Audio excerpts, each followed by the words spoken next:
ಆತ್ಮೀಯ H 16 news ಅರ್ಥಾತ್ ಸಿದ್ದರಾಮಯ್ಯ ಸ್ವಾಗತ. ನಾನು ನಿಮ್ಮವ ಎಂ.ಐ. ಮಲ್ಲಪ್ಪ ಜೋದವರ್. ಯಡಿಯೂರಪ್ಪನವರು ಇವತ್ತು ಅತಂತ್ರರಾದರ ವಿಜೇಂದ್ರ ಅವರು ಇಳಿಯೋ ಪ್ರಸಂಗ ಬರ್ತದನ, ರಾಜ್ಯಾಧ್ಯಕ್ಷ ಸ್ಥಾನದಿಂದ ಹೊರ ಹೋಗೋ ಪ್ರಸಂಗ ಬರ್ತದನ. ಇವತ್ತಿನ ಮುಖ್ಯ ಪ್ರಶ್ನೆಗಳಾಗಿದ್ದಾವೆ. ಯಾಕಂದರೆ ಯತ್ನಾಳರ ಹಿಂದೂ ಹವಾ ಜೋರಾಗ್ತಾಯಿದೆ ದಿನದಿನಕ್ಕೆ. ಮತ್ತು ಅವರ ವೈರತ್ವದ ನುಡಿಗಳು, ಅದರಲ್ಲೂ ಯಡಿಯೂರಪ್ಪ ಮತ್ತು ಅವ್ರ ಮಗ ವಿಜೇಂದ್ರ ವಿರೋಧವಾಗಿ ವಾಗ್ದಾಳಿ ನಡೆಸಿದ್ದನ್ನು ನೋಡಿದರೆ ಈ ಮುಂಬರುವ ಉಪಚುನಾವಣೆಯಲ್ಲಿ ಮೋಸ್ಟ್ಲಿ ಇದು ವಿಜೇಂದ್ರ ಅವರ ಪರೀಕ್ಷಾ ಕಾಲ ಅಂತ ಹೇಳ್ಬೇಕಾಗ್ತದೆ. ಯಾಕಂದ್ರೆ ಉಪಚುನಾವಣೆ ಗೊತ್ತದ ನಿಮಗೆ, ಈಗಾಗಲೇ 2 ಸ್ಥಾನಗಳಿದ್ದಾವೆ. ಆ 2 ಸ್ಥಾನಗಳಲ್ಲಿ ವಿಜೇಂದ್ರ ಏನಾದರೂ ವಿಜೇಂದ್ರ ನಾಯಕತ್ವದ ಟೀಮ್ ಗೆದ್ದರೆ ಭವಿಷ್ಯ, ಇಲ್ಲಾಂದರೆ ವಿಜೇಂದ್ರ ಅವ್ರಿಗೆ ಹೊರಗೆ ಕಳಿಸುವಂಥ ಪ್ರಯತ್ನಗಳು ನಡೀತಾವೇನೋ ಅಂತ. ಯಾಕಂದ್ರೆ ಆಲ್ರೆಡಿ ವಿಜೇಂದ್ರ ಮೇಲೆ ವಿರೋಧಿಗಳು ಸಾಕಷ್ಟು ಆಗಿದ್ದಾರೆ. ಅದರಲ್ಲೂ ಮುಖ್ಯವಾಗಿ ಯತ್ನಾಳರಂತೆ ಓಪನ್ನಾಗಿ ವಿರೋಧ ಮಾಡ್ತಾ ಇರ್ತಾರೆ. ಆದರೆ ಒಂದು ಕಾಲದ ಯಡಿಯೂರಪ್ಪನವರ ಶಿಷ್ಯರಂದ್ರೂ ಅಡ್ಡಿ ಇಲ್ಲ, ಅಥವಾ ಅವರು ಬೆಳೆಸಿದಂಥ ನಾಯಕರಂದ್ರೂ ಅಡ್ಡಿ ಇಲ್ಲ. ನಮ್ಮ ಜಗದೀಶ್ ಶೆಟ್ಟರ್ ಆಗಿರ್ಬೋದು, ಅದರ ಜೊತೆಗೆ ನಮ್ಮ ಬಸವರಾಜ ಬೊಮ್ಮಾಯಿಯವರಾಗಿರ್ಬೋದು, ಸದಾನಂದ ಗೌಡರಾಗಿರ್ಬೋದು, ಇವರು 3 ಜನಕ್ಕೂ ಬಿ ಜೆ ಪಿಯಲ್ಲಿ ನೆಲೆ ಇಲ್ಲದಂಥ ವ್ಯಕ್ತಿಗಳು. ಈವನ್ ಅವ್ರಿಗೆ MLA ಶಿರ್ಸಿದ್ದು ಕೊಟ್ಟಿರಲ್ಲ ಜಗದೀಶ್ ಶೆಟ್ಟರ್ ಅವ್ರಿಗೆ, ನಿಮ್ಗೆ ಗೊತ್ತಿರ್ಬೋದು. ನಂತರ ಕಾಂಗ್ರೆಸ್ ಬಂದರು, ಮತ್ತು ಮರಳಿ ಬಂದರು, ಆ ಮಾತು ಬೇರೆ. ಇಂಥ ಒಬ್ಬ ನಾಯಕರಿಗೆ ಮುಖ್ಯಮಂತ್ರಿಯನ್ನಾಗಿ ಮಾಡಿದಂಥ ಶ್ರೇಷ್ಠ ಏನು ಸಿಗಬೇಕಾದ್ರೆ ಯಡಿಯೂರಪ್ಪನವ್ರಿಗೆ. ಆದ್ರೆ ತೆರೆ ಹಿಂದೆ ಯಡಿಯೂರಪ್ಪನವ್ರನ್ನ ನಮ್ಗೆ ಯತ್ನಾಳರಿಂದ ಹೆಚ್ಚಿಗೆ ದೂರ ಸರಿಸುವಂಥವ್ರು, ವಿರೋಧಿಸುವಂಥವ್ರು ಈ 3 ಜನ. ಯತ್ನಾಳರಿಂದ ಓಪನ್ ಆಗಿದ್ರು. ಇವರು ಸಹ JDS ಹೋಗಿ ಮತ್ತೆಲ್ಲ ತಿರುಗಾಡಿ ಬಂದ ಕೊನೆಗೆ ಒಳಗೆ ತೊಗೊಂಡವರು BJP ತೊಗೊಂಡವ್ರನ್ನ ಯಡಿಯೂರಪ್ಪನವರು. ಇವತ್ತು ಯಡಿಯೂರಪ್ಪನವ್ರು ಹಿಗ್ಗ ಮುಗ್ಗ ಎಲ್ಲಿ ಹೋದ್ರಲ್ಲೆಲ್ಲ ಮಾತಾಡೋದು ನಾವು ನೋಡ್ತಾ ಇದ್ವಿ. ಏನಪ್ಪ, ಎಲ್ಲ ರಾಜಕಾರಣ ಸಜ್ಜನರದಾರ, ಯಡಿಯೂರಪ್ಪನವ್ರು ಒಬ್ಬರೇ ದುಷ್ಟರದಾರ, ಅವ್ರಿಗಿಷ್ಟ ಜೈಲು ಶಿಕ್ಷೆ ಆಗ್ಯದ, ಇನ್ನು ಸಿಕ್ಕರು ಆಯಿತು.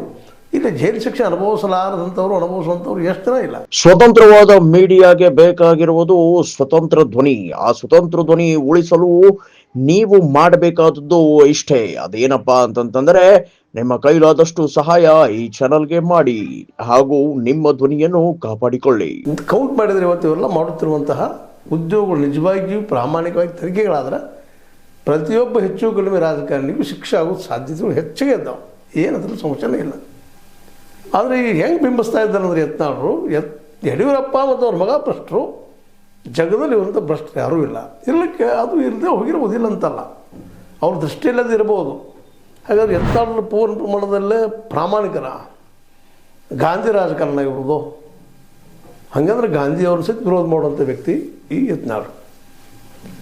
ಇವತ್ತು ಹೇಗೆ ಪ್ರಶ್ನೆ ಹೇಳ್ತಾ ಇದ್ದೀವಪ್ಪ ಅಂತಂದ್ರೆ, ಮುಖ್ಯವಾಗಿ ಇವತ್ತು ವಿಜೇಂದ್ರ ಅವ್ರ ಮುಂದೆ ಸವಾಲದ. ಈ 3 ಜನ ತೆರೆ ಹಿಂದೆ ಓಪನ್ ಆಗಿ ಯತ್ನಾಳರು, ಅದ್ರ ಜೊತೆಗೆ ಯತ್ನಾಳರು ಬೆಂಬಲಿಗರಿಸ್ತಿದ್ದಾರೆ. ಒಂದು 5-6 ಜನ ಇದ್ದಾರೆ. ರಮೇಶ್ ಜಾರಕಿಹೊಳಿ ಆಗಿರ್ಬೋದು, ಅದೇ ಕಾಲಕ್ಕೆ ನಮ್ಮ ಬಂಗಾರಪ್ಪನ ಮಗ ಕುಮಾರ್ ಬಂಗಾರಪ್ಪನವರಾಗಿರ್ಬೋದು, ಅರವಿಂದ್ ಲಿಂಬಾವಳಿ ಆಗಿರ್ಬೋದು, ಇವರೆಲ್ಲರೂ ಒಂದು ಕಾಲಕ್ಕೆ ಒಂದಿಷ್ಟು ಅನುಕೂಲಗಳು ಮಾಡ್ಕೊಂಡು ಅವರನ್ನ ಯಡಿಯೂರಪ್ಪನಿಂದ ಇಲ್ಲಂತಲ್ಲ. ಆದರೆ ಇವತ್ತು ಇವರೆಲ್ಲರೂ ವಿರೋಧಿಸ್ತಾ ಇದ್ದಾರೆ. ಕಾರಣ ಅಂದರೆ ವಿಜೇಂದ್ರ ಸಣ್ಣವಿದ್ದಾನೆ, ನಮಗೆ ಬರಲಿ ಅದು ಅವಕಾಶ ಅನ್ನುವಂಥ ಒಂದು ಆಸೆ ಇರ್ಬೋದಿಲ್ಲ ಅಂತಲ್ಲ.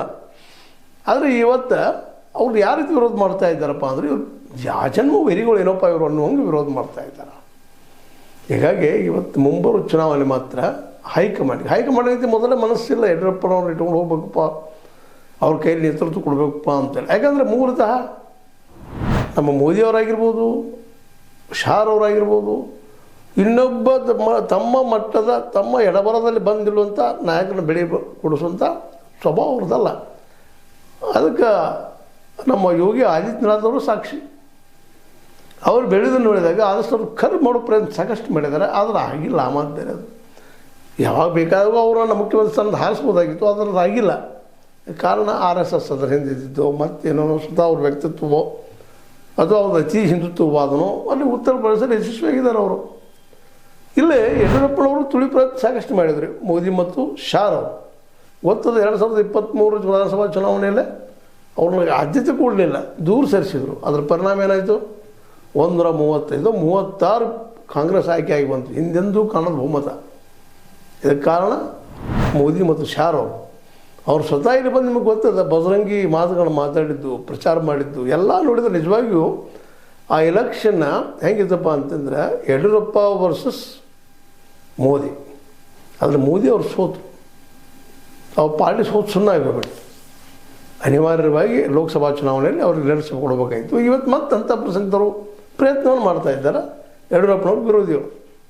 ಅದರಲ್ಲೂ ಯತ್ನಾಳ್ ಮತ್ತು ಯತ್ನಾಳ್ ಹಿಂದೆ ನಿಂತಂಥ ಈ ಜನ ಒಂದು ರೀತಿ ಯತ್ನಾಳ್ ಹಿಂದಿದಂಥ ಏನು ಅವ್ರ ಜೊತೆಗಾರಿದ್ದಾರೆ ಅಡ್ಡಿ ಇಲ್ಲ. ಅದು ಇನ್ನು ಕೆಲವೊಂದು ಜನ ಅದು ಹೇಳ್ತಿಲ್ಲ ನಿಮಗೆ 3 ಜನ, ಸದಾನಂದ ಗೌಡರು, ಜಗದೀಶ್ ಶೆಟ್ಟರ್ ಅವರು, ಜೊತೆಗೆ ಬೊಮ್ಮಾಯಿ ಅವರು. ಇವರಂತೆ ಏನಪ್ಪ ಅಂತಂದ್ರೆ ಒಂದು ರೀತಿಯಿಂದ ಇವರೆಲ್ಲರಿಗಿಂತ ಹೆಚ್ಚಿನ ವಿರೋಧ ಮಾಡುವಂಥ ಜನ. ಯಾವ ಕಾಲದಲ್ಲೂ ಅವರಿಂದ ಮುಖ್ಯಮಂತ್ರಿ ಆದರೂ 3 ಜನ, ಯಾವ ಕಾಲದಲ್ಲೂ ಅಂಥ ಕಷ್ಟ ಸಮಯದಲ್ಲೂ ಯಡಿಯೂರಪ್ಪನವ್ರಿಗೆ ಬೆಂಬಲಕ್ಕೆ ನಿಲ್ಲಲಿಲ್ಲ ಅನ್ನೋದು ಇತಿಹಾಸ ದಾಖಲೆಗಳಿದ್ದಾವೆ. ಇಂಥ ಪ್ರಸಂಗದಲ್ಲ ನಮ್ಮ ಯಡಿಯೂರಪ್ಪನವರು ಮತ್ತು ವಿಜಯೇಂದ್ರ ಅವರು ಈಗಿರೋದೇನಪ್ಪ ಅಂದ್ರೆ ಈಗಾಗಲೇ ಅವ್ರು ಹೇಳಿಬಿಟ್ಟಿದ್ದಾರೆ ಹೈಕಮಾಂಡ್ಗೆ, ನೀವೇನಾದರೂ ಯತ್ನಾಳರಂತ ನೋಡೋದಾದ್ರೆ ನಾವು ಹೋಗ್ತೀವಪ್ಪ, ನಾವು ಬೇಡ. ಇದು ಬಿಸಿ ತುಪ್ಪ ಬಿ ಜೆ ಪಿಗೆ. ಬಿಡ್ತೀಯ ಒಂದು ಸಂಕಟ, ಇಟ್ಕೊಳ್ತೀಯ ಒಂದು ಸಂಕಟ. ಆದರೂ ಇವತ್ತೊಂದು ಪರೀಕ್ಷೆ ಕಾಲ ಬಂದದ. 2 ಉಪಚುನಾವಣೆಗಳು ಆಗುವಂಥದ್ದವ. ಈಗಾಗಲೇ ನಿಮ್ಗೆ ಗೊತ್ತದ ನಮ್ಮ ಶಾಮನೂರು ಶಿವಶಂಕರಪುರ ತಿಳ್ಕೊಂಡಿದ್ದು, ಇನ್ನೊಂದು ಇವೆರಡು ಕಡೆಗಳಲ್ಲಿ ಚುನಾವಣೆ ಆಗೋದು. ಇಲ್ಲಿ ಪರೀಕ್ಷೆ ಕಾಲ ಇಲ್ಲಿ, ಯಾಕಂದ್ರೆ ಆಡಳಿತಾರೂಢ ಪಕ್ಷದಲ್ಲಿ ಕಾಂಗ್ರೆಸ್ಸು ಅದನ್ನು 2 ಕಡೆ ಸೋಲಿಸ್ಬೇಕಿಲ್ಲ. 2 ಕಡೆ ಸೋಲಿಸಿದಾಗ ಮಾತ್ರ ಮೋಸ್ಟ್ಲಿ ವಿಜಯೇಂದ್ರ ಸೀಟ್ ಉಳಿತದೇನೋ ಅಧ್ಯಕ್ಷ ಸ್ಥಾನದಲ್ಲೇ ಅಂತ. ಇಲ್ಲಾಂದ್ರೆ ಅಧ್ಯಕ್ಷ ಸ್ಥಾನ ಬಿಟ್ಟು ಕೊಡುವಂಥ ಪ್ರಸಂಗ ಬರ್ಬೋದು.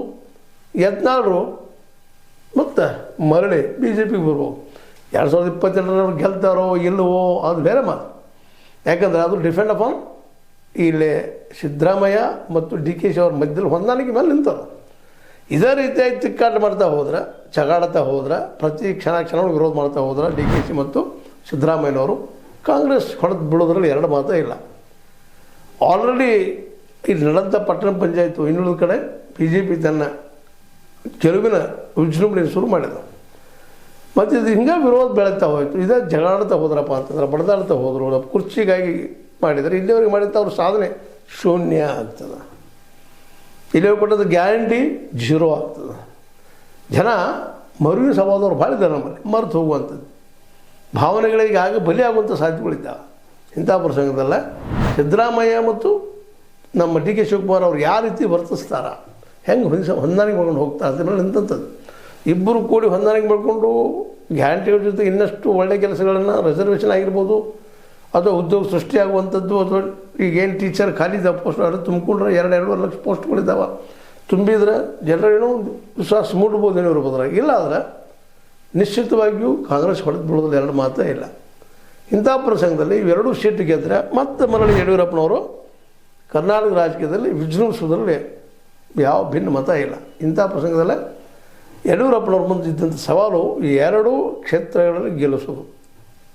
ಇದು ನಿರ್ಣಾಯಕ ಆಗುವಂಥದ್ದು. ಸೋತ್ರ ನಿಶ್ಚಿತವಾಗಿ ವಿಜೇಂದ್ರ ಅವರು ರಾಜ್ಯಾಧ್ಯಕ್ಷ ಸ್ಥಾನಕ್ಕೆ ತುಳಿಯಲು ಯಾವ ಸಂಶಯನೂ ಇಲ್ಲ.